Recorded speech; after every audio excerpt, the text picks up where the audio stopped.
Sehingga karena Nabi istiqomah, karena Nabi tetap berjuang di tengah ujian dan cobaan yang begitu berat, makanya Allah mengutus malaikat Jibril alaihissalam membawa kendaraan Burak, lantas diberangkatkanlah kita punya Nabi dari Masjidil Haram ke Masjidil Aqsa. Itulah yang disebut dengan Isra, dan diangkat dari Masjidil Aqsa ke Sidratul Muntaha. Itulah adalah yang kita sebut dengan Mi'raj.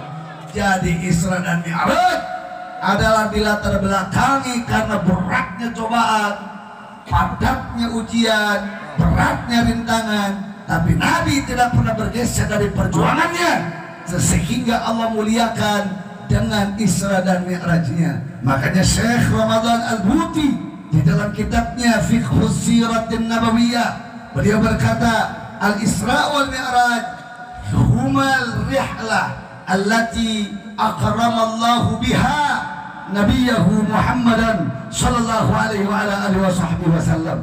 Bahwa sesungguhnya Isra Mi'raj adalah perjalanan di mana Allah muliakan dengan perjalanan tersebut Nabi kita tercinta Muhammad sallallahu alaihi wasallam. Setelah Nabi tidak pernah bergeser barang satu tapak jengkal tanah pun dari perjuangannya. Alhamdulillah. Itu adalah kemuliaan. Isra Mi'raj itu adalah keutamaan yang Allah berikan kepada kita punya Nabi karena kegigihannya di dalam berjuang menegakkan agama Allah. Betul? Berarti saudara, kalau kita mau dimuliakan hidup di dunia dan di akhirat, kalau mau ditinggikan derajat hidup kita di dunia dan akhirat, mau tidak mau, suka tidak suka, langsung ataupun tidak langsung, kita harus terlibat di dalam menegakkan agama Allah. Orang sini mau dimuliakan oleh Allah. Orang sini mau dimuliakan oleh Allah. Mau dimuliakan oleh Allah. Mau ditinggikan derajatnya oleh Allah. Betul. Kuncinya libatkan diri kita di dalam menegakkan agama Allah. Kuncinya libatkan diri kita di dalam membela agama Allah. Kuncinya libatkan diri kita di dalam memperjuangkan agama Allah. Insya Allah. Kira-kira jelas apa jelas? Isra Mi'raj adalah kemuliaan yang Allah berikan kepada Rasul. Betul? Kemuliaan itu Allah berikan karena kegigihan dan keistiqomahan Rasul di dalam memperjuangkan agama. Artinya kalau kita ingin kemuliaan, kalau ingin kita punya derajat yang tinggi, maka kita harus mau berkenan memperjuangkan agama Allah. Alhamdulillah.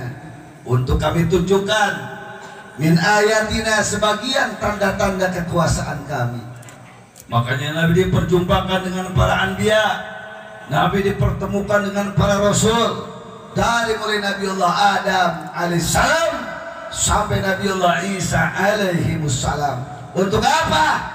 Untuk sampai tambah menambahkan keyakinan, untuk tambah meyakinkan saudara keyakinan kita punya Nabi bahwa kebenaran tidak akan pernah dikalahkan oleh kebatilan. Betul?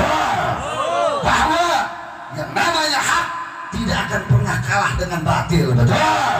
Yang namanya berjuang tidak ada istilah gagal. Betul? Makanya itu Allah tunjukkan sebagian tanda-tanda kekuasaannya agar pulang dari Isra dan Mi'raj, Nabi semakin teguh kalbunya, Nabi semakin tegar jiwanya, Nabi semakin saudara kuat relung jiwa dan hatinya untuk tidak pernah berpikir barang satu lintas pikiran pun untuk mundur dari memperjuangkan agama Allah Subhanahu wa taala. Saudara, Allahu Akbar. Kira-kira jelas apa jelas? Jelas apa jelas? Contoh saudara, kalau kita memperjuangkan agama Allah, alasannya misalnya karena istri kita yang belum soleha, karena anak kita yang belum soleh, kenapa nggak mau perjuangkan? Kira pemajikan bolong orang kene bing-bingna, kira pemajikan cang make jilbab, kira ceritakan ku jelema. masyarakat gampang berjuang, menggorokan takbir berjuang agama tuh benerin dulu istrimu. Itu jangankan kita. Nabi Allah Nuh alaihissalam istrinya tidak beriman kepada Allah, tapi Nabi Nuh tidak pernah berhenti berjuang menegakkan agama Allah. Betul? Nabi Nuh tidak kurang dari 1000 tahun masuk keluar kampung, naik turun gunung, mengetuk pintu-pintu rumah penduduk untuk mengajak kepada agama tauhid, sementaranya istrinya tidak beriman kepada Allah. Masyarakat seketika itu melecehkan Nabi Nuh alaihissalam.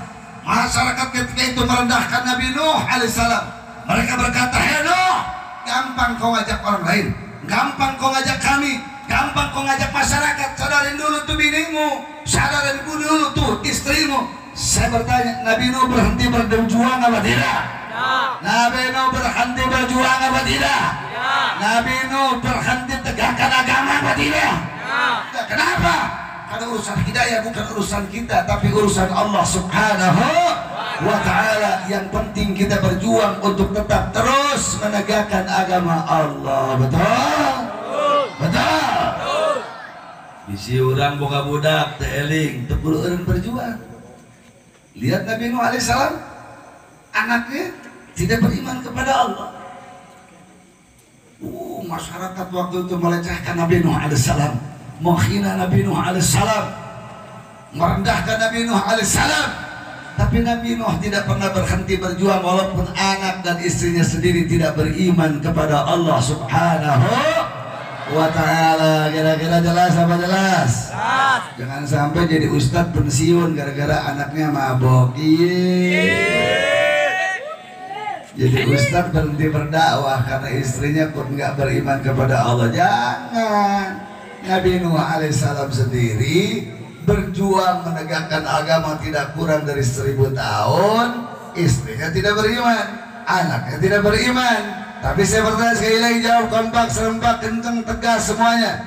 Nabi Nuh cobaannya berat apa ringan? Berat. Nabi Nuh cobaannya berat apa ringan? Berat. Nabi Nuh berhenti berjuang apa tidak? Berat. Artinya Allah ingin menasihati kita punya Nabi. Hei Rasul, andaikan Abu Jahal, andaikan Abu Lahab tidak beriman kepadamu, mencegah dakwahmu, jangan kaget. Sebelummu kami pernah utuskan Nabi Nuh alaihissalam, istrinya tidak beriman, anaknya tidak beriman, sehingga tidak ada alasan walaupun anak, walaupun istri, walaupun paman, walaupun bibi, walaupun keluarga tidak beriman, tetap terus berjuang tegakkan agama walaupun sampai tetes darah penghabisan saudara.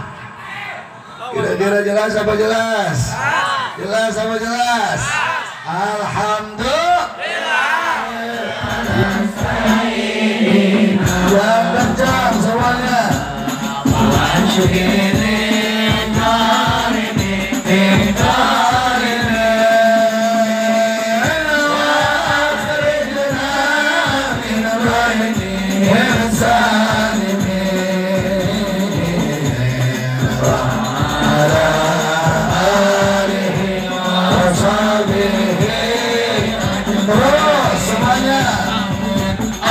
Allahumma